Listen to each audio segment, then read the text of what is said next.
No, you see, you plan. You have respect for yourself and for the people you're going to meet, enough to get your ass moving in the right direction in time. You see? And that is also integrity. You see, if I promise something to somebody, if I was stupid enough to promise something that it's going to cost me money, or whatever it's going to cost me, I deliver regardless. Even if I lose, I deliver. Because why? I want to keep my integrity. Not because of them. They can afford to lose whatever it is. But I cannot afford to lose my integrity. I'd rather lose some money. So when I promise, I deliver. And the sooner you understand that integrity makes it or breaks it for you, then you're on the way to the really, really good stuff. That's the one thing you have to do. And let me tell you also one thing. If you have something to write on, write it down. If not, you can probably find it on the posters here. Yeah, you can find it here.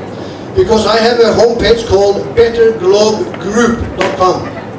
If you log into that betterglobegroup.com, it's written, I think, on some of the things you have here, the papers.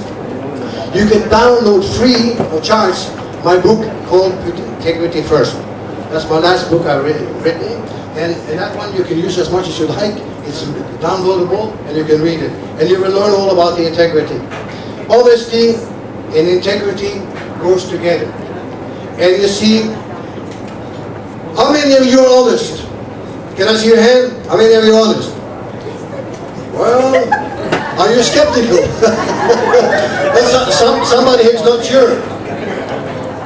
Well, let me tell you a little fact. You see, honesty is the same as being pregnant. Either you are pregnant or you are not pregnant. Nobody is just a little pregnant. That's impossible, isn't it? So you see, either you are honest or you are dishonest. Well, it might not be nice to hear that, but you know, that's a matter of fact.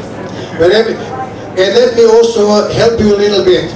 You see, nobody, including myself, is 100% honest. Does it help? Because the last one that was 100% honest, I think he died about 2,000 years ago on the cross. There hasn't been anybody after that one.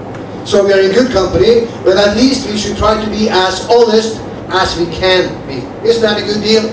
Yes. Because you see, people, they don't like to do business with or be together with dishonest people unless they are dishonest themselves.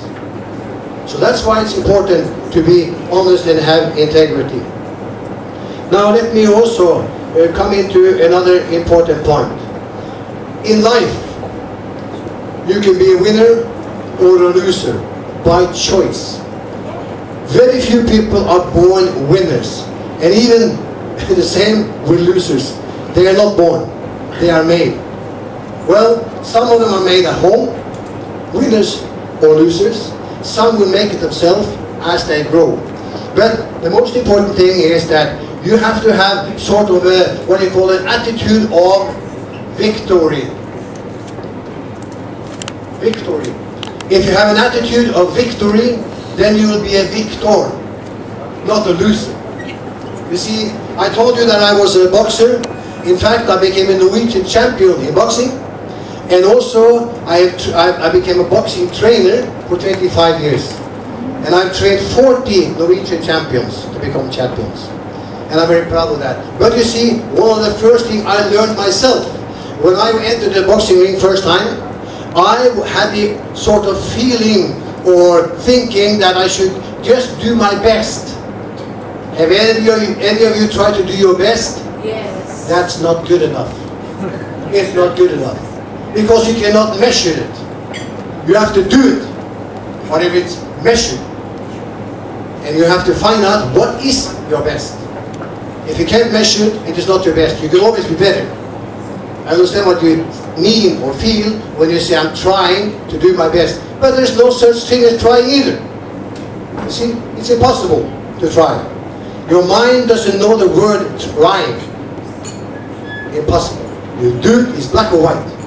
Either you do it or you don't. And that your mind will pick up right away. So if you want to do something good, be a victor, and win most of the time, you better do it correctly. You see, have you heard the word, I think it must be the same thing in the Philippines here. Have you heard the word that it is important to be a good loser? Do they say that here? A good loser? If you lose, you better take it nice and be a good loser. Have you heard that? Huh? No. Acceptance of defeat. Yeah, acceptance of, yeah, is that what you call it? Yeah. Oh, I love it. I love acceptance of defeat. Have you heard that? Yeah. Bullshit. If you believe that, you're going to be a loser for the rest of your life. Don't accept stupid things like that. Even if it comes from good people. I can tell you one thing. I had the same thing in Norway. I was just going to accept, what do you call it again? Defeat. Acceptance of defeat. Ah, somebody told me that when I was a young boxer. It's important to have the acceptance of defeat. Well, that was very easy. I said to myself, well, I have to accept defeat. Then first I have to get the defeat, and then I accept it. It was very easy. I got the defeat and I accepted it. And I got into the habit of having a defeat and I accepted it. And very soon I lost all my matches. Because I had the wrong attitude here. You see? Now somebody else told me, and in fact he didn't tell me, he gave me a book. He said, read this one. It was actually an American football coach who wrote it.